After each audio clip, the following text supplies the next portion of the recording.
আমাদের দেশে অনেক লোক আছে বউ নিয়ে রাস্তা দিয়ে যায়, আছে না নাই?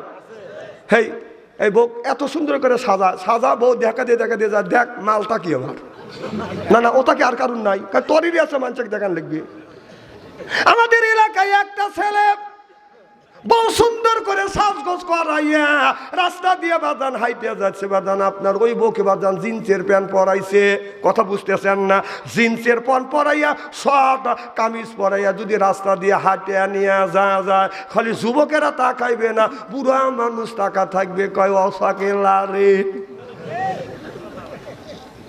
সব মানুষ চায় আছে যুবকেরা, আমাদের তো তাঁতি এলাকা, তার মনে হচ্ছে সব বাদান চায় রয়েছে। আমি এই দৃশ্য দেখে যুবকটাকে ডাক দিলাম, এদিকে আসো। যুবক আসে আমার কাছে যখন দাঁড়াইলো, আমি বললাম, যুবক বউ তুমি একা বিয়ে করছো না বাগে বিয়ে করছো? আমাকে হুজুর আপনি কোন কি? আমি বললাম আমি বলতেছি কথা, তুই উত্তর দে, তুমি একা বিয়ে করছো না বিয়ে বাগে করছে? আমাকে বলে হুজুর মুখ সামলা কথা বলবেন, আপনি যা তা বলেন না, আপনি কিন্তু হুজুর হলেও আমি আপনাকে ছাড় দেব না। আমি বললাম ছাড় দিবে কি দিবে না এটা হলো ভিন্ন কথা, তুই উত্তর দে, বউ তোর একার না বাগে করছিস? কয় কে হুজুর বউ তো বিয়ে একাই করে। আমি বললাম না বাগে করছিস, কারণ তোর বউটাকে সাজগোজ করাইয়া এইভাবে সাজগোজ করিয়া রাস্তা দিয়ে নিয়ে যাচ্ছি, দেখ শত শত মানুষ ছায়া রয়েছে, আর মনে মনে কি বলতেছে, তোর কি লজ্জা নাই? তাহলে তুই বিয়ে ভাগে করছিস? এই কথা বললাম, যুবক করে বাড়ি চলে গেল। 1 বছর পর ছেলেটার সাথে দেখা হয় নাই, 1 বছর পর বউলিয়া বাজান যাচ্ছে, হঠাৎ করে আমার সামনে দেখা হয়ে গেছে। আমারে দেখে সালাম দিয়ে বলতেছে, আসসালামু আলাইকুম হুজুর, ভালো আছেন? হ্যাঁ ভালো আছে। তুমি কি আমাকে হুজুর আপনি কি আমাকে চিনছেন? আমি বলতেছি চিনছি। ভাই এই মেয়েটাকে কি চিনছেন? কম আমি তো দেখু নয়, চিনবো কি করে? কা হুজুর এটা আমার বউ। হুজুর 1 বছর আপনি বলেছিলেন বউটাকে জিন্সের প্যান্ট পরাইয়া শর্ট কামিজ লাগাইয়া রাস্তা দিয়ে নিয়ে যাইতেছিলাম, আর পুরুষেরা ছায়া ছিল। হুজুর আপনি যখন একটা উপদেশ দিলেন আমার অন্তর চোখ খুলে গেল, বউকে বোরখা পরা নিয়ে আসছি, এখন কি ঠিক আছে? আমি বললাম এখন ঠিক। সুবহানাল্লাহ, একটু জোরে কথা। তারপরেও যদি মানুষ তাকায়, এ দোষ ওই মানুষের, কারণ ওই কালা বোরখা ভেদ করে ওর শরীর দেখতে পাবে না। এই জন্য মারা আমার বোনেরা যখন রাস্তা দিয়ে দেবেন আপনার সম্পূর্ণ শরীরটা ঢেকে দেবেন। সুবহানাল্লাহ, একটু জোরে কথা। আমার ভাইয়ের আমার ওদিকে যেতে চাই না। আপনার আমাদের দেশের সুন্দরী মেয়েরা যদি রাস্তা দিয়ে যায়, পায়ে পরে হাই হিল করতেছে বাদান কিলকিল, ঠোঁটে লাগায় লটকে পিস, যুবকের দেয় শীষ, পেটো খালি পিঠো খালি, বোরখা সেরা চলে পেটো খালি পিঠো খালি। আমি হিসাব করে দেখলাম ওই মেয়েটা হলো অরিজিনাল শয়তানের শালি। দেখে যুবকের আমার হাতে তালি, চেনে না অলি গলি আছে না নাই? আমার ভাইয়ের আমার ভালো করে লক্ষ্য করে শুনুন, আমাদের দেশের মেয়েরা বাদান চেহারা যদি বাদান হাই পাই যদি হয়, মেয়েরা আয়নার কাছে যা বাদান সুন্দর করে বাদান সাজে, মেয়েরা যদি পায় বাদান আয়না বাদান মনে করে আমার মতো আর কোনোদিন হয় না, রাস্তা দিয়ে যায় আর কয় তা না না না না, আমারও মতো সুন্দরী মেয়ে তোমরা কোথায় পাইবে না। রাস্তা দিয়ে যায় আর কয় এই যে আমার এসে এই দেখো দুনিয়া ভুলে যাবে, হ্যাঁ দুনিয়া ভুলে যাবে। ওয়া ওয়া ওয়া। আমাদের দেশে কিছু মেয়ে আছে এত সুন্দর করে সাজগোজ করে রাস্তা দিয়ে সাজগোজ করে সুন্দর করে আইবুড়ো লাগাইয়া চুনো পাউডার লাগাইয়া রাস্তা দিয়ে যায়, যে আমার চেহারা দেখলে কে না আমাকে আই লাভ ইউ কয়, আছে না নাই? তুমি যা সাজগোজ করে ঠোঁটে লিপস্টিক লাগা সাজগোজ করে উল্লুম অর্ধ উল্লুম হয়ে রাস্তা দিয়ে যাও, তাহলে কোন উদ্দেশ্য যায়? নিশ্চয়ই কেউ জানে আই লাভ ইউ কয়। তুমি সাজগোজ করে বাড়িতে থাকবে, আর যদি তোমার স্বামী থাকে সাজগোজ করে যদি দেখাতে হয় তোমার স্বামীকে দেখাও, যা খুশি তাই দেখাও, ঠিক কর। আর তুমি সাজগোজ করে রাস্তা দিয়ে যাও, তাহলে স্বামী খুশি করো না পাবলিকে খুশি করো? বাস, কথা তো পরিষ্কার বুঝছেন। আল্লাহ নবী বললেন দুনিয়ায় যদি কোথায় কোনো জায়গায় যদি বেহেশতের বাগান হয় ওখান থেকে তোমরা ফল সংগ্রহ করো। সুবহানাল্লাহ। আপনার এই জান্নাতের ফলটা হলো বাদান সুবহানাল্লাহ, আলহামদুলিল্লাহ, আল্লাহু আকবার, এটা হলো জান্নাতের ফল। সুবহানাল্লাহ বললেন না? আমার ভাইরা,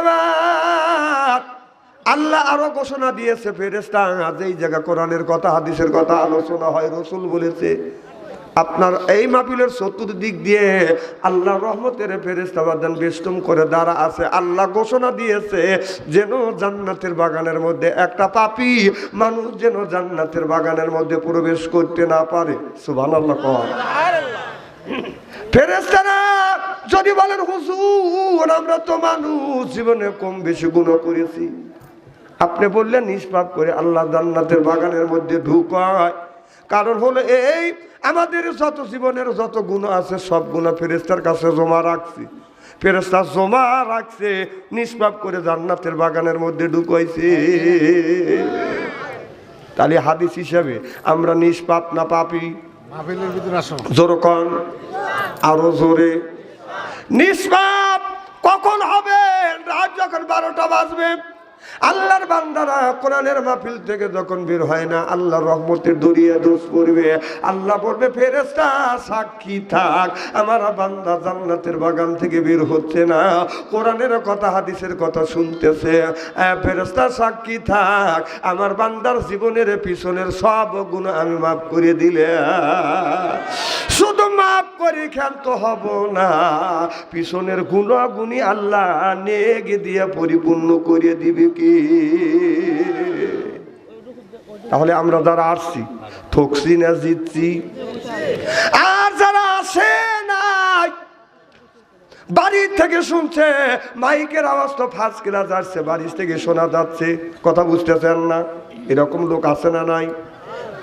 শীতের মধ্যে এক মাওলানা বাদান ওয়াজ করতেছে, একটা লোক বাড়ির মধ্যে থেকে ওয়াজ শুনতেছে, মাওলানা শীতের মধ্যে ওয়াজ করতেছে আর বলতেছে যে এই লোকটা নামাজ রোজা পড়বে না, হজ যাকাত দিবে না, আল্লাহ ওই লোকটাকে দোজখে দিবে, আগুনে পোড়াইবে।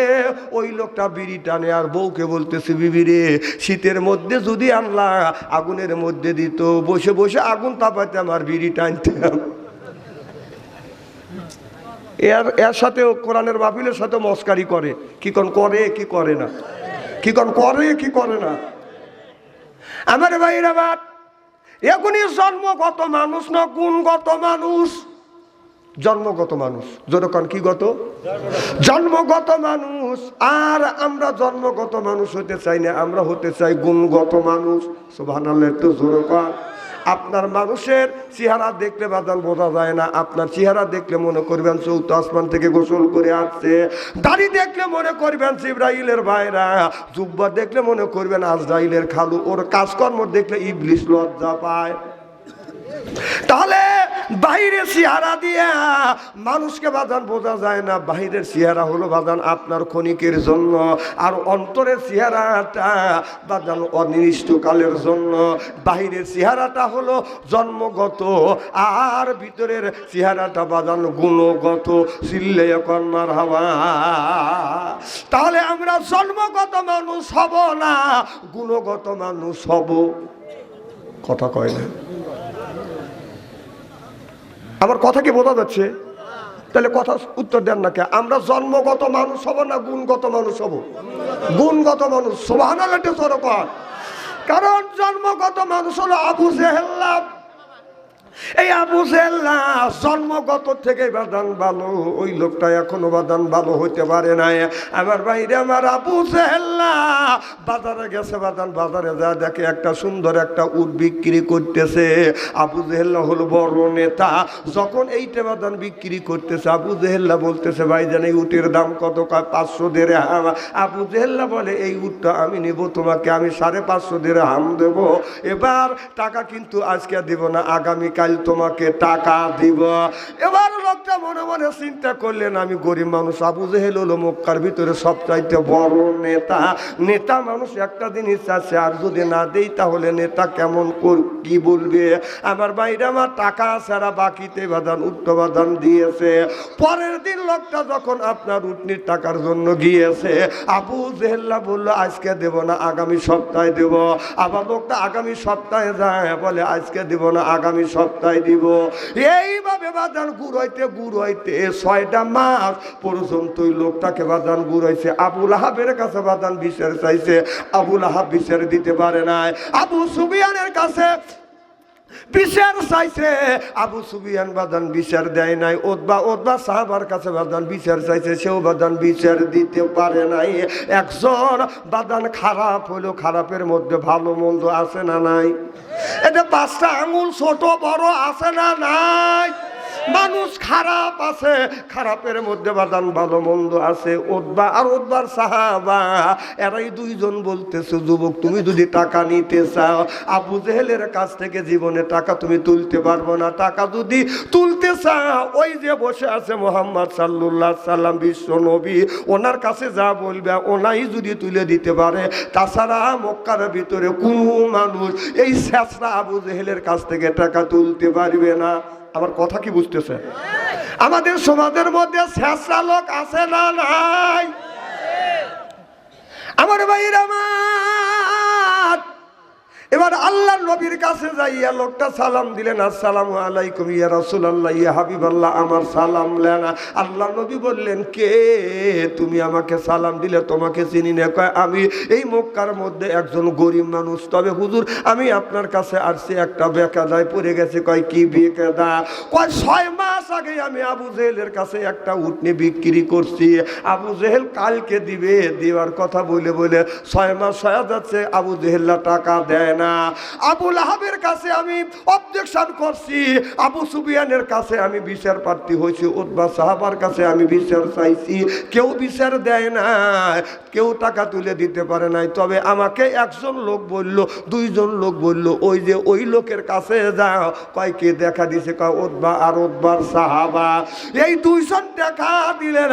আমার বিশ্ব নবী আপনার ওই যুবককে নিয়ে আবু জেহেলের বাড়িতে যা বলে, চাচা আপনি কি বাড়ি আছেন? আমার নবী যখন ডেকেছেন, আবু জেহেল বাদান দৌড় ঘরের মধ্যে থেকে বের হয়ে আসছে। কি বাতিজা, তুমি আমার বাড়িতে কি জন্য আসছো? বলে, চাচা এই ছেলেটার কাছ থেকে 6 মাস আগে কি আপনি উট নিয়েছেন? বলে, হ্যাঁ উটনি নিয়েছি। কয়, টাকা কি দিয়েছেন? কয়, টাকা আমি দেই নাই। কয়, চাচা তাড়াতাড়ি করে এই যুবকটা টাকা দাও।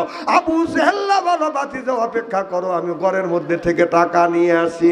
আবু জেহেল দৌড়া ঘরের মধ্যে থেকে বাদান টাকা এনে আমার নবীর হাতে তুলে দিলেন। আমার নবী টাকাটা নিয়ে ওই যুবকটাকে বাদান ওই গরিব মানুষকে দিলেন, যিনি উট বিক্রি করছে। কয় দিরহাম বিক্রি করছিল? কয় 500। আপনার 550 দিরহাম। কয় 550 দিরহাম কি পেয়েছো? কয় পেয়েছি। এবার আমার নবী বলল, তুমি চলে যাও। এবার ওতবা সাহাবা, আবু লাহাব এরা যা বলতেছে, আবু সুফিয়ান বলতেছে, আমরা টাকা চাইছি, ছেলেটাকে টাকা দেও নাই। আর মুহাম্মদ সাল্লাল্লাহু আলাইহি সাল্লাম সাহামাত্র তুমি টাকা দিলে। এবার আবু জেহেল বলল, আমি যা দেখছি তোমরা তা দেখো না, কারণ মুহাম্মাদের পাশে এমন একটা বিকট একটা আকার ধারণ করেছিল, আমি যদি টাকা না দিতাম মুহাম্মদ সাল্লাল্লাহু আলাইহি সাল্লাম তখনই দুনিয়া থেকে আমায় বিদায় করে দিত। সিল্লাকান আল্লাহু আকবার। আবু জেহেল ছিল জন্মগত, আর হরজত আমার ছিল বাদান গুণগত। আবু জেহেল বাদান, আবু জেহেলের চাইতেও আপনার আবু জেহেলের চাইতো আপনার ওমর ফারুক সব চাইতে বাদান দুর্দর্শ ছিল। আমার নবীর মাথা কাটার কথা যখন বললো, মুহাম্মদ সাল্লাল্লাহু আলাইহি সাল্লামের মাথা কাটো, 100টা লাল উট পুরস্কার দেওয়া হবে। আবু সুফিয়ান বলে, আমার পক্ষে সম্ভব না। আবু লাহাব বলে, আমার পক্ষে সম্ভব না। সব মানুষ বললেন, নেতা সাহেব আপনিই যান। আবু জেহেল্লা বলল, আমার পক্ষে সম্ভব না। মক্কার ভিতরে বড় বড় নেতারা তারা বলল, আমার পক্ষে সম্ভব না। আর হযরত ওমর বলল, 100 যদি আমাকে লাল উট দাও, এর বিনিময়ে মুহাম্মদ সাল্লাল্লাহু আলাইহি সাল্লামের মাথা কাটতে আনবো। নাউজুবিল্লাহ, একটু জোরে কর। তাহলে কতটুকু খারাপ হলে? আবু জেহেল তো খারাপই, তারপরেও তারা রাসূল সাল্লাল্লাহু আলাইহি সাল্লামের মাথা কাটার সাহস পায় নাই। তাহলে ওমর কতটুকু খারাপ হলে আমার বিশ্ব নবীর মাথা কাটতে চায়? আমার কথা কি বুঝতেছেন? আমার ভাইরা আমার, আবু আবু জেহেল যখন এই ঘোষণা দিলেন, ওমর বড় একটা তরবারি নিয়ে আমার নবীর কাছে বাদান চলে গেল। অনেক ঘটনা, এই ঘটনা বলা আমার উদ্দেশ্য না। আমার নবীর কাছে যাওয়ার সাথে সাথে আপনার তরবারিতে আমার নবীর কদমে রাখিয়ে বললেন, ইয়া রাসূলুল্লাহ, ইয়া হাবিবাল্লাহ, আমি 100 উটের বিনিময়ে আপনার কাল্লা কেটে নিয়ে যাব, এই প্রতিজ্ঞা করি আমি আপনার কাছে আসছি। আপনার আচার আচরণ, আপনার চেহারা দেখে আমি মুগ্ধ হয়ে গেছি।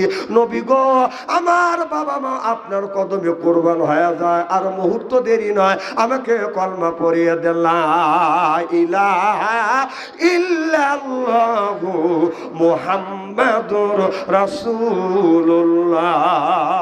সকলে পড়ুন সাল্লাল্লাহু আলাইহি ওয়াসাল্লাম। আমার ভাইরা, আমার হযরত ওমর ছিল গুণগত মানুষ, আর আবু জেহেল ছিল জন্মগত মানুষ। আমার কথা কি বুঝতেছেন? আমি কিন্তু একটা সাবজেক্ট নিয়ে আপনাদের সামনে আলোচনা করবো বাদান, গুণগত আর জন্মগত মানুষ নিয়ে আমি বাদান একটু আলোচনা করব। আপনারা কি শোনার জন্য রাজি আছেন? আল্লাহ কোরআন কারিমের মধ্যে 80 থেকে 82 জায়গা বললেন, ওয়াকিমুস সালাহ, নামাজ কায়েম করো, যাকাত আদায় করো, কুতিবা আলাইকুমুস সিয়াম, রমজান মাস আসতে রোজা রাখো। এ কথা কার? কোন ব্যক্তি যদি নামাজ পড়ে আল্লাহ আদর করে করে বাদান তাকে জান্নাতে দেয়। সুবহানাল্লাহ বললেন না?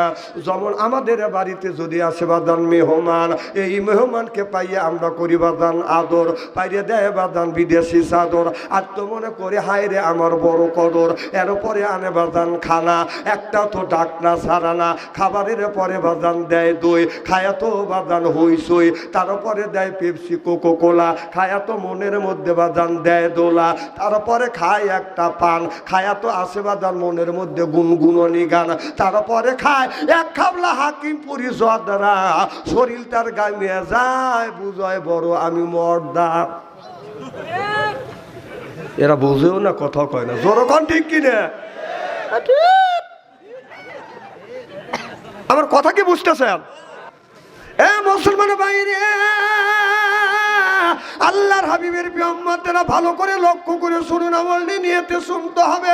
আমার আল্লাহ নামাজের কথা যদি 80 থেকে 82 জায়গা বলেন, তাহলে কোন জ্ঞানে তুমি নামাজ ছেড়ে দিয়ে মাথা রাখছো বড় বড় চুল, ওই করে বাদান ভুল, পরনে হলো পাটের সালা, হাতে হলো বাদান লোহার বালা, গলা হলো পুতির মালা। আমি হিসাব করে দেখলাম ওই লোকটা অরিজিনাল শয়তানের শালা। তাছাড়া ওর হাতে কেন লাগাইছে বাদান বালা, গলায় হলো পুতির মালা। কত কম, যখন ঠিক কিনা? আমাদের দেশের অনেক রকম পাগল আছে, গায়ে বাদান শিকল পেঁচা রাখে, আছে না নাই? এই পাগলা নামাজ কোনোদিন পড়ে না, রোজার কাছে বাদান কোনোদিন যায় না, মোস্তা বাদান ছোট করে না, দাড়িতেও বাদান সাইজ করে না, বগুল বাদান কাটে না, নিচে নামার কায়দা নাই।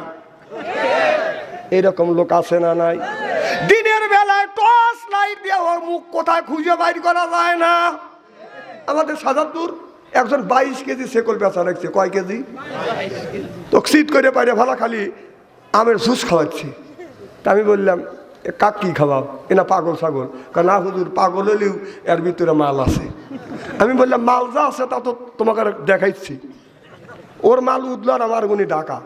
থাকো, এরকম পাগল আছে না নাই? ল্যাংটা মানুষ দেখলে মানুষ পাগল হয়। ল্যাংটার মধ্যে কি আছে? আমার ভাইয়ের, আমার ভালো করে লক্ষ্য করে শুনুন, এটা হলো আমাদের অন্তরের মধ্যে বাদান কালি পড়ে গেছে, বাদান দাগ পড়ে গেছে। কথা বুঝতেছেন না? এই জন্যই ভালো মন্দ আমাদের কাছে বাদান বিচার আমরা করি না। কারণ এই যে শরীরে কাপড়ে যদি ময়লা বাড়ে, সাবান ছোটা দিলে বাদান পরিষ্কার হয়। আপনার এই শরীরে যদি ময়লা বাড়ে, আপনার সাবান লাগাইয়া বাদান ডলন দিলে বাদান পরিষ্কার হয়। আপনার অন্তরের মধ্যে যদি ময়লা ধরে, কি দিয়ে আপনি পরিষ্কার করবেন? ও মনে বাবলা পাতার দাগ লেগেছে, মনে বাবলা পাতার দাগ লেগেছে, ধুইলে কি যায় সাবানে সাবানে, মনের ময়লা মুজবে কেমনে? খাজলো তো যায় না রে দুলে, স্বভাব যায় না রে মলে, শিকার গন্ধ যাইবে কি ভাই, সুসর গন্ধ যাইবে কি ভাই, গোলাপ জল দিলে মনের ময়লা মুজবে কেমনে? যখন ঠিক কিনে? নবী বললেন, কুল্ল হলো সাইয়াল সেকালাতুল কুলুবিল যিকরুল্লাহ। বেশি বেশি করে জিকির করো, কলবের ময়লা পরিষ্কার করে দিবে কে? আল্লাহ আল্লাহ মিকুনা শামসু কামা, আল্লাহ আল্লাহ মিকুনা আরদু জামা, আনতুম আলানা বাস্তুম মুসলিম কিসান হায়, আনতুম আওলানা বাস্তুম মুসলিম হোতা কাম হয়। জোরকন মারহাবা, নারে তাকবীর। খুব কি খারাপ লাগতেছে? আচ্ছা, আমি ক্লাস ওয়াজ একটু বেশি টাইম করতে চাচ্ছি। ঠিক আছে, নিয়ত করছি আপনারা আসান তো? হ্যাঁ,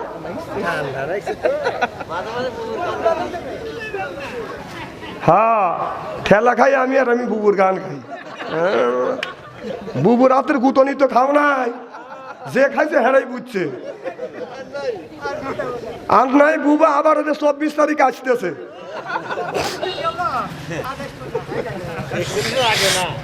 ও আশা করতে দেন, মার হবা একটু জোর কর। আমার ভাইরা, আমার মুসলমান ভাইরা, আল্লাহর হাবিবের উম্মতেরা ভালো করে লক্ষ্য করে শুনো। তাহলে মুয়াজ্জিন যখন বাজান আজান দেয়, আমাদের উচিত হলো আজান শুনলে বাজান মসজিদে যাওয়া। আল্লাহ কোরআন কারিমের মধ্যে বলতেছে ইজা নুদিয়াতিস সালাহ, আজান হলে মসজিদের দিকে অ্যাডভান্স হও। তাহলে মসজিদে যে আমরা যাব নামাজের আজানের আগে যাব না, বাজান পিছনে যাব না। ভালো করে শোনে, আল্লাহ বললেন ইজা নুদিয়াতিস সালাহ, আজান শুনলে মসজিদের দিকে অ্যাডভান্স হও। তাহলে আজানের আগে যাইতে বলছে না, আজানের পরে? আজানের পরে আল্লাহ বললেন আজান যখন হবে তোমরা মসজিদের দিকে অগ্রসর হও। আজান হবে বাজান 1টায়, আর জামাত হবে বাজান 1:30টায়। আপনি 12:30টার সময় আপনার অজু দিয়া জুব্বা গায়ে দিয়া মসজিদে যাইয়া আপনার ফ্যান লাগবে 1টা, আপনি 3টে ফ্যান দিয়ে যে বাতাস খাচ্ছেন, 2টে ফ্যানের বিল কি আপনার বাপ দিবে? কথা হ্যাঁ, মসজিদে যা যে অপচয় করতেছে, তোমার ফ্যান লাগবে 1টা, আর যদি তুমি 3টে ফ্যান দিয়ে যা আসাও, আর 2টে ফ্যানের বিল কি তোমার বাপ দিবে?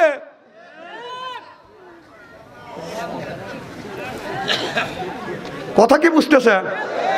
যা করেন হিসাব করে করেন। ফ্যান আপনার 1টা লাগলে 1টা দিবে, আপনি 3টে ফ্যান দেওয়ার কে? হ্যাঁ, তাহলে আল্লাহ বললো ইজা নুদিয়াতিস সালাহ, আজান শুনলে মসজিদের দিকে যাও। তুমি আজানের আগে মসজিদে যায়া ফ্যান লাগবে 1টা দিলে যে 3টে, এই বিলটা দিবে কে? এইগুলি গরিব মানুষ করে না। গ্রামের মধ্যে মাথা আছে, বাড়ির মধ্যে প্যার প্যার করে, বউ দেখতে পারে না, বেটার বউ দেখো, যাও যাও মসজিদে যাও। ওরা মসজিদে যা ফ্যান লাগবে 1টা 3টে দিয়ে থাকে। এইরকম লোক আছে না নাই? তারপরে আল্লাহ বলছে নামাজ পড়ার সাথে সাথে কাজের দিকে অগ্রসর হও। এটা হলো ফরজ। সুবহানাল্লাহ কর। নামাজ পড়ে সব মুসল্লি চলে আসে, ওনার ফ্যান লাগবে 1টা 3টে ফ্যান দিয়ে, 1 পা দক্ষিণ দিকে 1 পা উত্তর দিকে টান হওয়া, শুয়ে থাকো। তোর বাবা তুই ফ্যান লাগাচ্ছিস গায়ে? হ্যাঁ, এটা কথা কি আমি অবাস্তব বলতেছি নাকি? মার হবে একটু জোরে কর। এদিক তাকান। আজ কানাকোষা নাই, কানাকোষ হবে কাল স্টলে। এখন আজ ওয়াজ হবে, কাল তাফসির হবে স্টলে। বাম হাত দিয়ে চা খাবে, ডান হাত দিয়ে সিগারেটে টান দিয়ে বলবে আরে কত হুজুর দেখলাম রে। না না, কয়টা হুজুর দেখছে আর কয়টা শর্মাইছে? হ্যাঁ, হুজুর খালি দেখেই যাও, খুব তো দেখছে হুজুর। আমার ভাইয়ের, আমার মুসলমান ভাইরে, আমরা যখন মসজিদে মুয়াজ্জিন যখন আযান দেয় হাইয়া আলাল সালাহ হাইয়া আলাল ফালাহ, তোমরা নামাজের দিকে আসো, কল্যাণের দিকে আসো। আমরা মসজিদে যাইয়া যখন বাদান জামাতে নামাজ পড়ি, একটা মানুষের বাদান নামাজের সময় মোবাইলে রিংটং বন্ধ করার কথাই বাদান মনে নাই। নামাজের সময় বাদান মোবাইলে রিংটং যখন বেজে উঠছে, অমনি আপনার সালাম ফিরেনের সাথে সাথে যতগুলি মুসল্লি আছে ওই লোকটা একদম কায়, তোর নামাজের সময় মোবাইলটা তুই বন্ধ করে রাখতে পারি না। ভুল তো মানুষেরই হয়, যেরকম ঠিক কিনা? মানুষ ভুল করছে, করতেই পারে, ওকে ভালো করে বুঝো। সব মানুষ ঠাইছে ধরলেন আমাদের নামাজ নষ্ট হয়।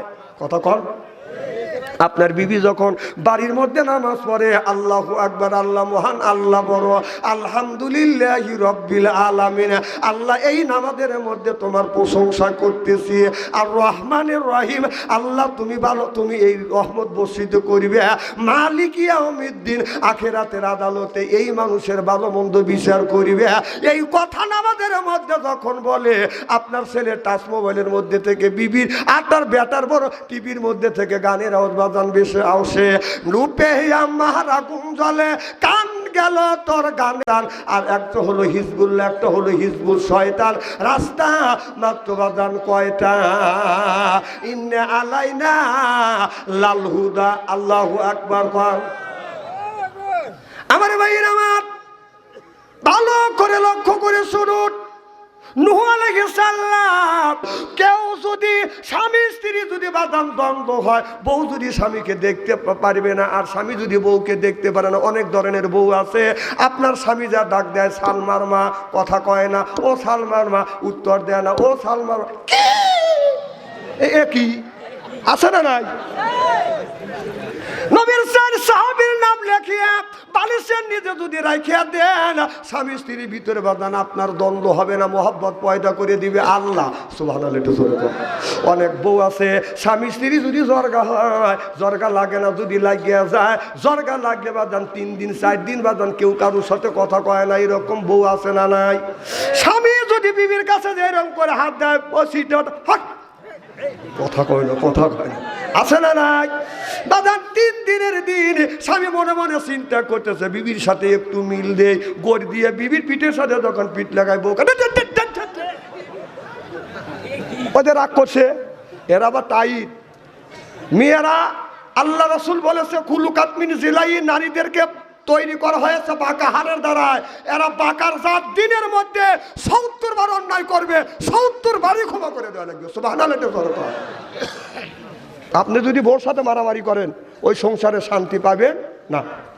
বউ মারবেন না, বউ মারা যাবে না। মা বোনেরা শুনে বলতেছে, এত সুন্দর সোনার মৌলবী কোনে আসছিল।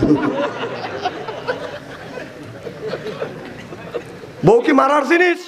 কথা কয় না। বউ কি মারার জিনিস? একে আদর দিবেন। বউ মারা হারাম। যারা বউ মারবে তাদের হাতের মোনাজাত, দান খয়রাত আল্লাহর দরবারে কবুল হবে না, হইতে পারে না, হওয়া সম্ভব না। মামুনের বলতেছে, এই সিন হুজুর। না না, আপনারা কেন বউ মারেন? হ্যাঁ, কেন বউ মারবেন? আমার নবীর 11টা বিবি ছিলেন, একটা বিবির সাথে রসুল গন্ডগোল করে নাই, ধমক দেয় নাই, চোখ রাঙায় নাই। সুবহানাল্লাহ। জোরে কর। ওয়াজ করে খালি সরতেছে, ওয়াজ গোছাতে কিন্তু ফজরও হইতে পারে। আর একজন করতেছে, এ আল্লাহ কি কয়, এ আল্লাহর কাম বাজে নাকি? আজকে ওয়াজ শোনা লাগবে, ওয়াজ বলবো, আখিরে মোনাজাত করে যার মন মানুষতা আছে তো মারহাবা, একটু জোরে কর। আর মা বোনদের বলবো, মা এই যে পৌষ মাসে শীত গেল, একজন মুরব্বী এসে বলতেছে, হুজুর 5 দিন ধরে গোসল দেন না, নামাজ কি হয়? তুমি গোসল দেন না, আপনার বউ নাই, যা আছে তুমি গোসল দেন না কে? হুজুর শীতের কারণে। আপনার বউ নাই, কয় আছে। পানি সিদ্ধ করে দেয় না? কয় না হুজুর, পানি বয়েল করে দেয় না। আমি আবার হঠাৎ করে বলছি যে অক্টোবরে তো শুরু করছে, এই যে আজকে তোমাকে গল্প করলাম, তাই না? 3 দিন ধরে পানি আর বয়েল করে দেয় না। আবার হাসেন, এটাও একটা মহব্বত। সুবহানাল্লাহ, একটু জোরে কর। ওই লোকটা যায় বাদ যাবো কইছে, মানুষের বউ আমারও বউ, মানুষের বউ আমারও বউ। বউ কয় তুমি বউ বউ করো কে? তুই বউ না, তুই তো 30টা বছর ধরে তোর সাথে ঘর সংসার করতেছি, একটা দিনে তো একটা দিন পানি বয়েল করে দিলি না গোসল করা বের লেগে। তো বউ কয় এতই শখ করে? কয় শখ তো করে। ওই মহিলা করছে কি, বাঁশের খড়ি দিয়ে 15 মিনিট পরে পানি সিদ্ধ করছে। তাহলে হাত দিয়ে দেখা লাগে যে এই পানি তার গায়ে সবই কিনে, পানি টকবক টকবক করতেছে। ওই পাট খড়ি সোলার বেড়া, বোঝেন না? সোলার বেড়া দিয়ে ঝোপের বেড়া দিছে, গোসলের আগে পেশাব করে বসি। বউ ভাবছে যে আমার কাছে গোসল করার জন্য প্রস্তুতি দিছি। বউ করছে কি, এক বদনা পানি তুলে ওই যে পেশাব করতেছে, ও ভাবছে যে প্রস্তুতি নিচ্ছে। দুজনের ভুল, কথা বুঝতেছেন না? যা গপত করে পানি ঢেলে দিচ্ছে, প্রসব করা বাদ দেয়। ও মা কয়ায় ঝোপের বেড়া ভাঙেই দৌড়।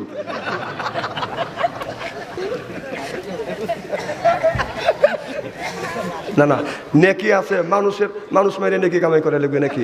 আর এক বদনা পানি তুলে বলতে আসো তোমাকে ভালো করে গোসল করে দেই, এদিকে পিঠের চামড়া নাই। বউ এমন চালাকের চালাক, ও চিন্তা করছে জীবনে দিনে পানি না চায়। আমার ভাইয়ের আমার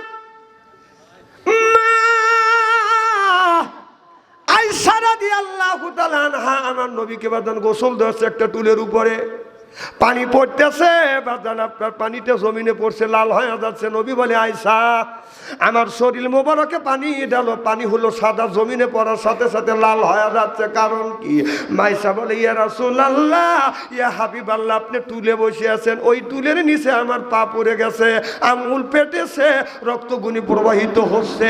আল্লাহ নবী তাড়াহুড়ো করে বাদান নামলেন, ক্ষত জায়গা ধরলেন, দরিয়া আমার বিশ্ব নবী বললেন ইন্না আতাইনা সাফার, এই বলিয়া থুতু মোবারক বাদান লাগা দিলে রক্ত বড় বন্ধ হয়ে গেলেন। মা আয়েশা বলে ইয়া রাসূলুল্লাহ, আমার নবী বলে আয়েশা রে তুমি এত কষ্ট করলে কেন, আমাকে কেন নাপতে বললে না? মা আয়েশা বলে ইয়া রাসূলুল্লাহ, ইয়া হাবিবাল্লাহ, আমার পা পড়ে গেছে টিলের নিচে, আমার কলজা যদি ছিঁড়ে যাইতো আমি আমার স্বামীকে উঠতে বলতাম না। চিল্লা কোন আল্লাহু আকবার। আমার নবীর বিবি নবীকে গোসল করা দিছে, আর তোমরা কি হয়েছে স্বামীকে গোসল করাও না? এই যে এত কষ্ট গেল, এত শীত গেল, স্বামীকে একটা দিন আপনি পানি বয়েল করে দিতে পারেন না? জায়গাটা বউরা গোসল করেন, তারা হুজুর ঠিক করতে সাইজ করেন। সব পুরুষ এখন মুয়ে আসি জান আজকে গোসল করাবি। আমার নবী বলে আয়েশা তাম পৃথিবীর নারীদেরকে যুবক যুবক বাবা, খালি তোমার ডার্লিং আছে আর কারো ডার্লিং নাই। মিস কল দিছে উঠে চলে যাচ্ছে।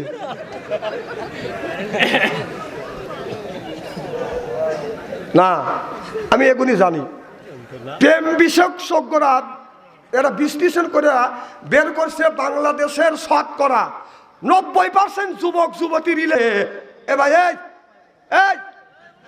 এই শোনো শোনো, না না মত আসলে তো আমার কাছে অনুমতি নেওয়া লাগবে। হ্যাঁ একটা লোক তুলবেন, উনি ফস করে চলে যেতেছে যে হুজুর হাত থেকে হরি, তুমি চিন্তা ভাবনা করে আসো নাই, এইগুলি কি তুমি কাম করলে? দৌড় দিছি, ওই ধ্যানের দৌড় দিছি। না না, প্রসব মানুষের আশাই স্বাভাবিক। আচ্ছা আপনারা জীবনে তো বহুত ওয়াজ শুনছেন তাই না? কোনোদিন কি দেখছেন হুজুর আপনাদের বসা রেখে বলছে যে আপনারা বসে থাকেন, আমি পেশাবের কাজ সারিয়েছি? কি ভাই?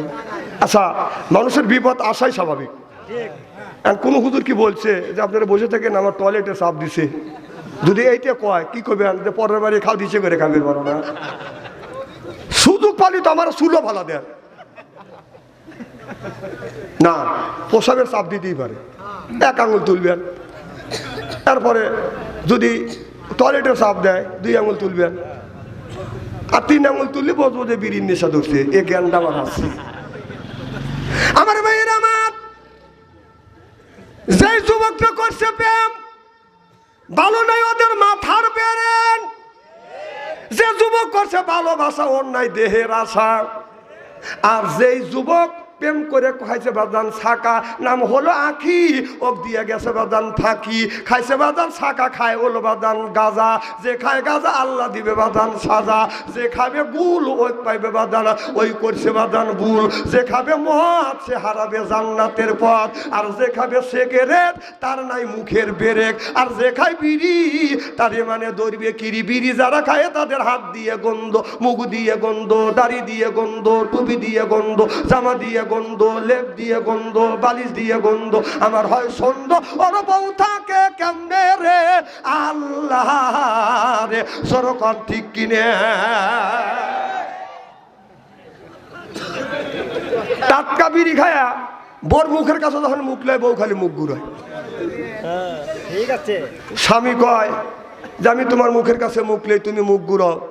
বউ কয় লজ্জাও করে শরমও করে, এই মাত্র তুমি টাটকা বিড়ি খায়া আমার মুখের সাথে মুখ লাগাইছো, তোর পাশার সাইতে তোর মুখের গন্ধ বেশি। না না বিড়ি খাও, ব্রাশ করতে পারো না, বউ কষ্ট দাও। এই ওয়াজই করি, কিছু লোক ভাবতেছে বাদশাহের মুখে বিড়ির বিপক্ষে ফতুয়া দিবি। না না, আমি বিড়ির বিপক্ষে ফতুয়া দেবো কেন? কেউ যদি বলে বিড়ি খাওয়া হারাম, আমি বলবো জায়েজ তো জায়েজই, 200 কোটি বার জায়েজ। খাওয়ার একটা স্বাধীনতা আছে। পানি খাওয়ার আদব হলো বসে থেকে, ভাত খাওয়ার আদব হলো বসে থেকে, আর বিড়ি খাওয়ার আদব হলো টয়লেটের ভিতরে।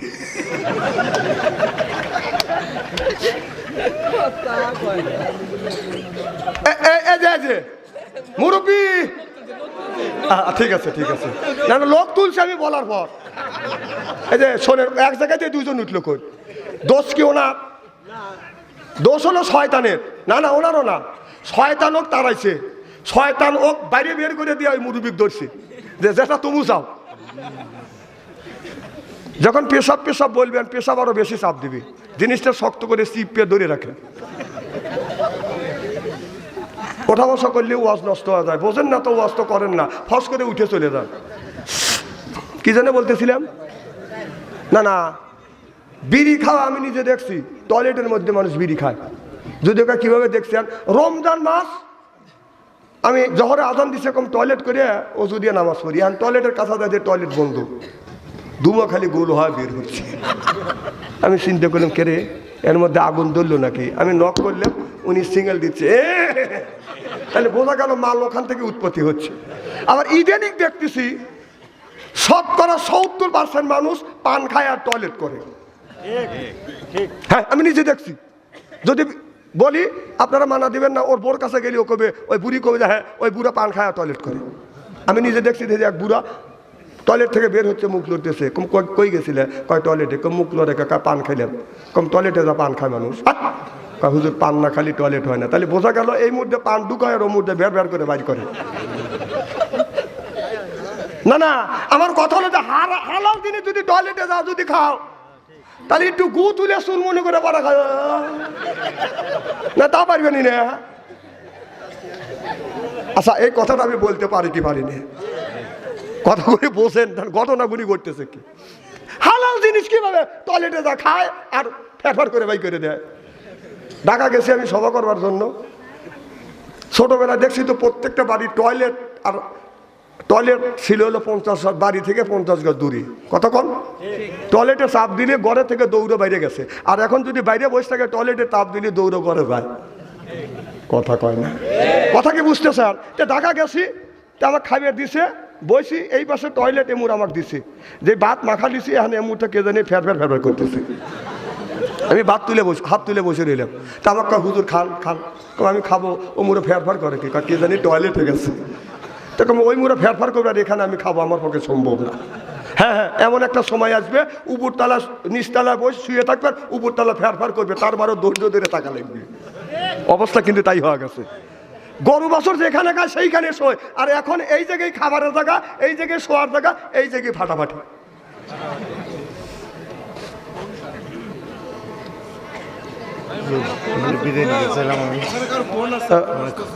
কিছু বলবেন? না না না আমি বলবো না, সুন্দর হচ্ছে না বলি।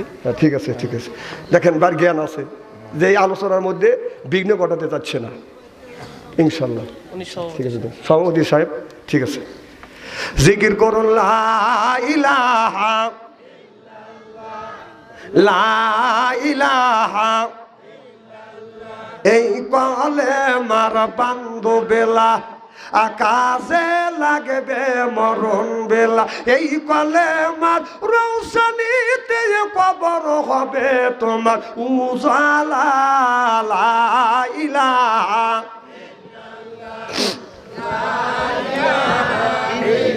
থামেন, কি জানি বলতেছিলাম মনে আছে? আমার ভাইয়ের আমার সেনার মধ্যে আছে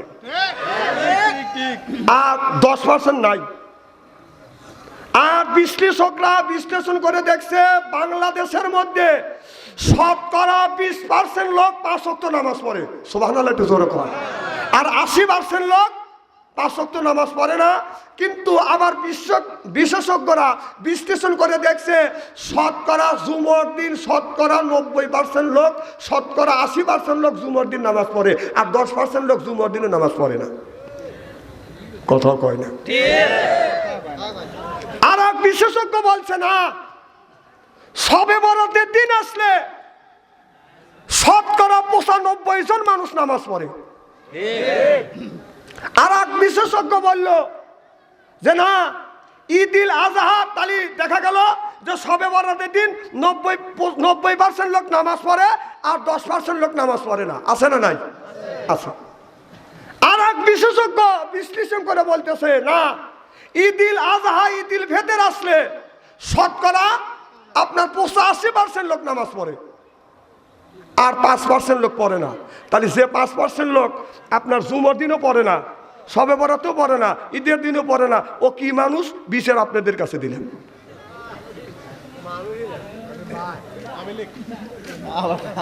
হ্যাঁ, এই যে রাস্তাতে হাইটে যাই, এই মাইকো গাড়ি দেখলে কুত্তো খেয়ে করে আসে না, কথা কয় না, আসে না? আগে কল মানুষ কোথায় যে ওই যে কুত্তো খেয়ে করে যে লিক, এটা লিক, লিগের পোলাপা, কথা কন। মানে ওরা এমন কাম করছে, কুত্তো যদি আসে দেখে বলে এটা লিগের লোক, কথা কথা ক। ওই যে চলে যেতেছে, ওই যে চলে যেতেছে। আমি কি লিগের কথা বলছি নাকি? যাও না না, লিগকে খালি তুমি একাই করো নাকি?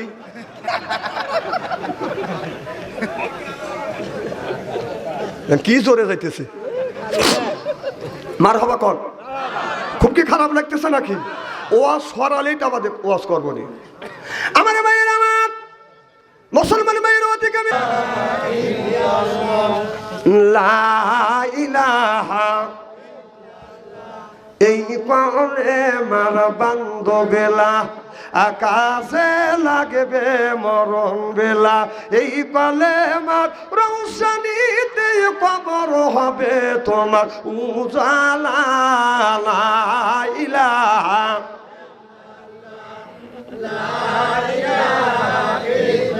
বহু দূরে মদিনা, হায় হায় কেমনে যাব জানি না, দয়াল আল্লাহ দয়া কর নসিব কর মদিনা।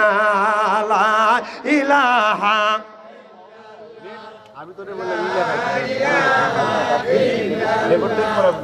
লা ইলাহা ফুলের কনে কনে বমর কোন গনে, মারহাবা কর, ওই নামেরই সুর শোনা যায়, হইলাম পাগল পারা। লা ইলাহা ইল্লাল্লাহ, সুবহানাল্লাহ, আলহামদুলিল্লাহ, লা ইলাহা। আমার ভাইয়ের, আমার আল্লাহ বললেন ওয়াকাদা রাব্বুকা, হে বান্দা আমার দাসত্ব করো, আল্লাহ তা'বুদু আমার গোলামি করো, ইল্লা ইয়াহু আমার বন্দেগী করো, ওয়া বিল ওয়ালিদাইনি ইহসানা। আল্লাহ বলে বান্দা আমার দাসত্ব আমার গোলামি করবার পরে তোমরা তোমার নিজ নিজ পিতামাতার খেদমত করবে। আজকে মা হইছে বুড়ি, গার চাইতে মার গুড়ি। আল্লাহ বলে ওয়াকাদা রাব্বুকা, হে বান্দা আমার দাসত্ব করো, আল্লাহ তা'বুদু আমার গোলামি করো, ইল্লা ইয়াহু আমার বন্দেগী করো, ওয়া বিল ওয়ালিদাইনি ইহসানা। আল্লাহ বলে বান্দা আমার দাসত্ব আমার গোলামি করবার পরে তোমরা তোমার নিজ নিজ পিতামাতার খেদমত করো। আজকে মা হইছে বুড়ি, গাল যাইতে আমার গুড়ি, বাবা হইলো বুড়া, পিঠের উপর ধরে ধরে গুড়া, শ্বশুর হচ্ছে আব্বা জান, শাশুড়ি হচ্ছে আম্মা জান, বিয়া করছে বিয়ারা জান, ওরাই সব জানের জান, পরাণের পরাণ, সরকম ঠিক কিনে। আজ মার কথা লাগে না ভালো, শাশুড়ির কথা স্ত্রী, বাবার কথা নিমতিতে, শ্বশুরের কথা চিনি, বাবার কথা নিমতিতে, শ্বশুরের কথা চিনি, যেরকম ঠিক কিনে। তুমি যদি মার পায়ে হাত রাখিয়া, বাবার পায়ে হাত রাখিয়া যদি সুমা খাও, মোল্লা আলী কারিম রহমাতুল্লাহ আল্লাহ বলেছে কেউ যদি মা বাবার পায়ে হাত রেখে যদি সুমা খায়, সে যেন আল্লাহর জান্নাতের খাম্বায় সুমা খাইলো। সুবহানাল্লাহ। মা বাবার পায়ে হাত থেকে সুমা খায় না, শ্বশুর বাড়ি যাবাদান খামসা খামসি করে, কথা কন্যাকে নেকি আছে কোথায় আর নেকি রইছে কোথায়, নেকি আছে কোথায় আর নেকি তালাশ করে কোথায়। তামাম পৃথিবীর শ্বশুর শাশুড়ি একটা জামাইয়ের পক্ষে যদি আল্লাহর কাছে যদি দোয়া করে, আর আপনার মা অথবা আপনার বাবা যদি আল্লাহর কাছে দোয়া করে, খালি মা বাবা বলবে আল্লাহ আমার সন্তানকে তুমি দেখো, বলাও শেষ, দোয়াটা আল্লাহর আরশে আযিমে পৌঁছাও শেষ। আর তামাম পৃথিবীর শ্বশুর শাশুড়ি যদি দোয়া করে, দোয়া কবুল হইতেও পারে, নাও পারে। আল্লাহ 3 শ্রেণী মানুষের দোয়া কবুল করে, মুসলিমের দোয়া, মুসাফিরের দোয়া আর মা বাবার দোয়া। 100 সুবহানাল্লাহ। আর অন্য মানুষের দোয়া 50% কবুল হইতেও পারে, নাও পারে। আমার ভাইয়ের, আমার মা বাবার সাথে সুন্দর ব্যবহার করবেন। আপনি চাকরি করেছেন, চাকরি করিয়া প্রথম বেতন পাইছেন, এই প্রথম বেতনের টাকা আপনি কারে দিবেন? এই প্রথম বেতনের টাকা আপনি মাদ্রাসায় দিবেন না, মক্তবে দিবেন না, মসজিদে দিবেন না, পীরের দরবারে দিবেন? আল্লাহ বলে আলিস কুরুলি ওয়ালে ওয়ালে দাইয়া ইলাইয়াল মাসির। আমার ভাইয়ের, আমার মা বাবার সাথে সুন্দর ব্যবহার করো। মা বাবার মনে আঘাত দিও না, চোখ রাঙাইয়া কথা বলবে না। মায়ের সাথে সুন্দর ব্যবহার যদি করতে পারো, মা বাবা যদি খুশি হয়, আল্লাহ খুশি। মা বাবা যদি বেজার হয়, আমার আল্লাহ বেজার হয় যাবে। আল্লাহু আকবার। প্রথম বেতনের টাকা এনে আপনি আপনার মা বাবাকে দিবেন, সুবহানাল্লাহ বললেন না? এরপরে আপনার ভাই, আপনার 4-5টা ছেলে পড়াশোনা করাতে পারতেছে না, তোমার ভাইয়ের কাজের কোনো জিনিস নাই, তোমার ভাইয়ের জন্য 50,000 টাকা দিয়ে একটা ভ্যান কিনে দাও, সে যেন ওখান থেকে আপনার রিজিকের পথ বাদান বের করতে পারে। সুবহানাল্লাহ বললেন না? আল্লাহ আল্লাহর নবীরে জানা দিলেন ফালিল ওয়ালিদাইনি ওয়াল আকরাবি। বন্ধু, আপনার উম্মতকে বলে দিবেন কোন খাদে খাদে তারা এই ধরনের কাজ করবে। আপনার বোনের মেয়েকে বিয়ে দিতে পারতেছে না টাকার অভাবে, ওই জায়গা তুমি 50,000 টাকা দাও। এ কথা কার? জোরে কর। আল্লাহ বলতেছেন ফালিল ওয়ালিদাইনি ওয়াল আকরাবি। এরপরে তোমার ভাইয়ের একটা মেয়ে বিয়ার উপযুক্ত হয়েছে, টাকার অভাবে বিয়ে দিতে পারতেছে না, তুমি ওখানে 50,000 টাকা দাও। সুবহানাল্লাহ, জোরে কর। তারপরে মসজিদে দান করো, মাদ্রাসায় দান করো, মক্তবে দান করো, কোনো অসুবিধা নাই। কিন্তু নিজের ভাই, মা বাবা, ভাই বোন এদেরকে দেখতে হবে। কথা কার? আল্লাহ। আমার ভাইয়ের, আমার আল্লাহর নবী, বিশ্ব নবী মুহাম্মদ রাসূলুল্লাহ সাল্লাল্লাহু আলাইহি ওয়াসাল্লামের দাদা বাদান 3 দিন বাদান বাড়ি ছিলেন না। নবীর মাও নাই, মাতৃগর্ভে তো বাবা বাদান মারা গেছে। আমার নবী বাদান দাদার কাছে বাদান লালিত পালিত হইছে। মা মৃত্যুর পরে আমার নবীকে কে দেখাশোনা করবে? দাদার কাছে লালিত পালিত হয়েছে।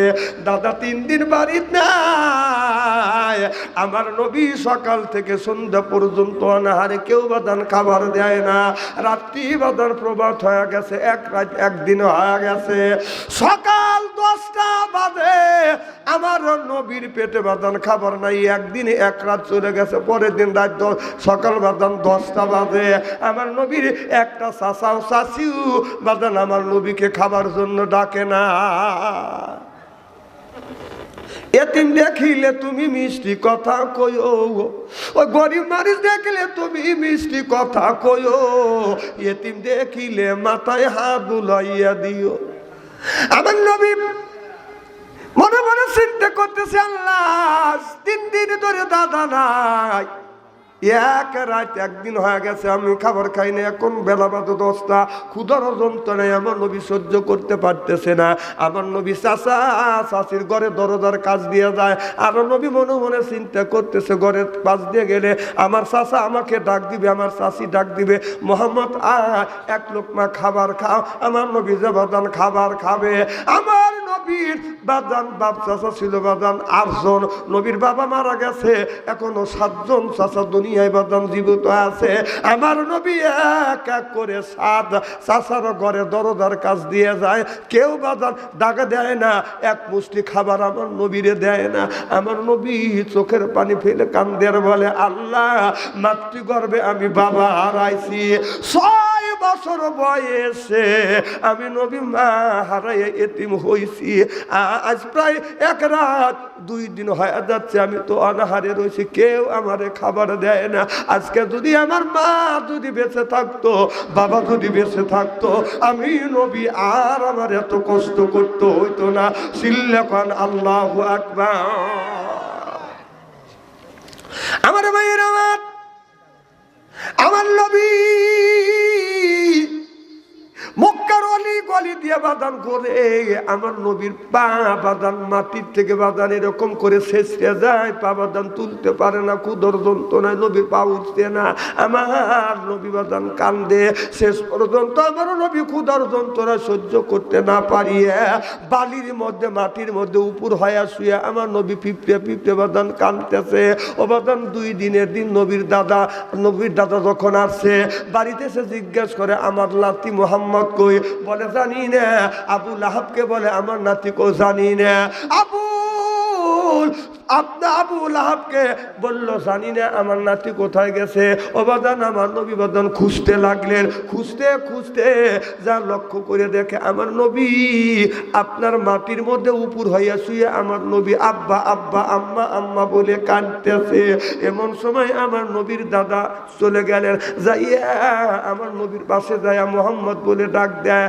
আমার নবী শুধু কান্দে, আঁঠু গাড়ি দিয়ে বসিয়ে এবার নবীর দাদা আমার নবীর দাদা আমার নবীর মাথার উপরে হাত বুলায়। আমার নবী অগ্নিবাদান মুখটা নাদার দিকে দিয়া আমার নবীর টাচ টাচ করে চোখের পানি ফেলে কান্দে। নবীর দাদার চোখের পানি বাদান ধরে রাখতে পারলেন না। এবার নবীর দাদা বলে ভাই মোহাম্মদ তুমি কেন এই জায়গা?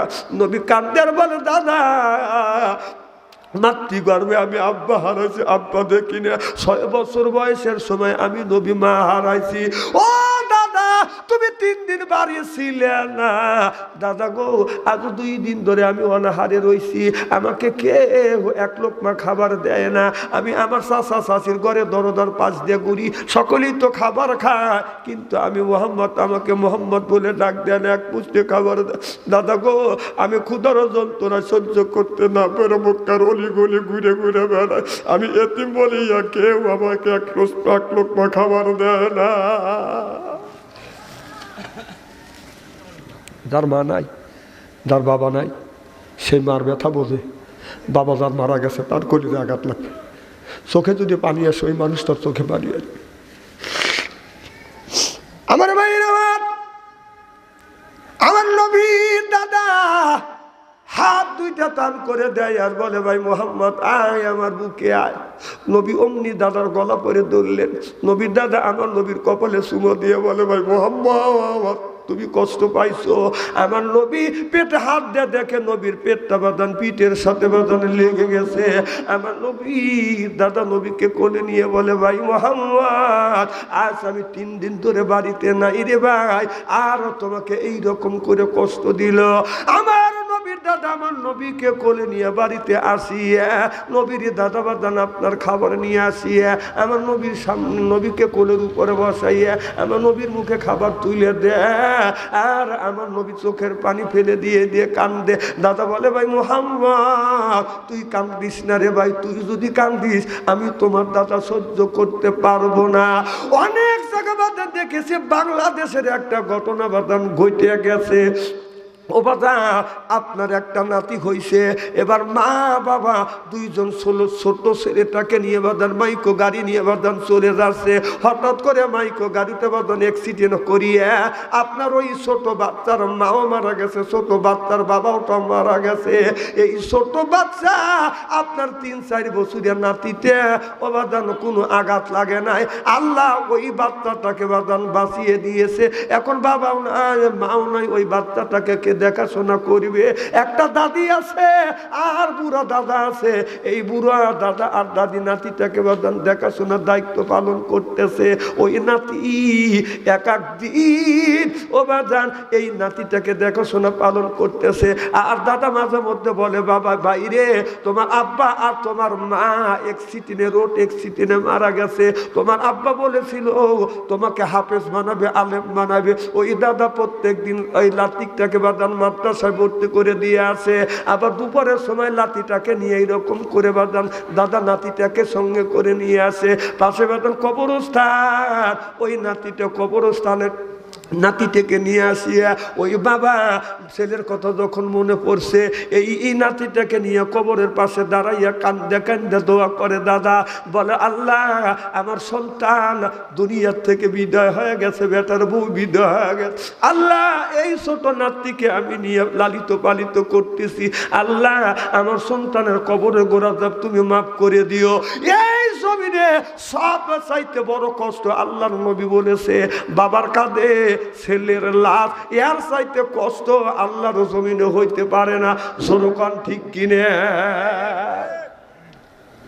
যখন নাতির সাথী নিয়ে দোয়া করে, এবার নাতি বলে, দাদা প্রত্যেক দিন আমাকে নিয়ে কবরের পাশে তুমি দোয়া করে, এই কবরটা কার? বলে, নাতি রে এই কবরটা তোমার বাবার, এই কবরটা তোমার মার। আজকে যদি তোমার মা আব্বা বেঁচে থাকতো ভাই, আমার এত কষ্ট করা লাগতো না। এই জন্যই আমি তোমার বাবার কবরের পাশে দাঁড়াইয়া দোয়া করি। হঠাৎ করে একদিন দাদা মাদ্রাসায় যা দেখে নাতি নাই। হুজুরকে বললো, আমার নাতি কোকো, আপনার নাতি তো ছুটি নিয়ে চলে গেছে। দাদা জায়গায় জায়গায় যা খুঁজতেছে, বাদান নাতিকে বাদান পায় না। দাদা খুঁজতে খুঁজতে যা দেখে যে কবরস্থানে বাবার ছেলের কবরের পাশে যাইয়া বাবা প্রত্যেক দিন দোয়া করে। এই ছেলেটা মা বাবার কবর পাশাপাশি হাত তুলে কান্দে, আর বলে, আরে বাবা না, আজকে মা দুনিয়ায় যায়, আজকে যদি মা থাকতো মা আমাকে আদর করতো, বাবা যদি থাকতো আমাকে মাদ্রাসা থেকে বাবা নিয়ে আসতো। আল্লাহ আমার হুজুর বলেছে সন্তান যদি বাবার কবরের পাশে দাঁড়াইয়া যদি দোয়া করে, চোখ থেকে পানি বের হইয়া না কেড়ে ঢোকায় আসার আগে আগে আল্লাহ মা বাবার কবরের গুনাহ মাফ করে দে।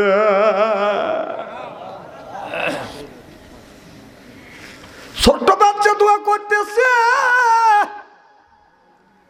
দাদা দূর থেকে লক্ষ্য করে দেখে ওইটা তো আমার ছেলের কবর, ওইটা হলো আমার পুত্রবধূর কবর, ওই ছোট বাচ্চা আমার নাতি হবে। যা দেখে এই ছোট বাচ্চাটা কান্দে কান্দে দোয়া করতেছে, আল্লাহ আমার বাবাকে কিছু মনে পড়ে, কিছু মনে পড়ে না, মাকে মার কথা মনে পড়ে, কিছু মনে পড়ে না। আল্লাহ আমার দাদা আমাকে মাদ্রাসা ভর্তি করে দিছে, আর দাদা আমাকে বুঝা তোমার মা বাবা নিয়ত করেছিল তোমাকে আলেম বানাবে, হাফেজ বানাবে।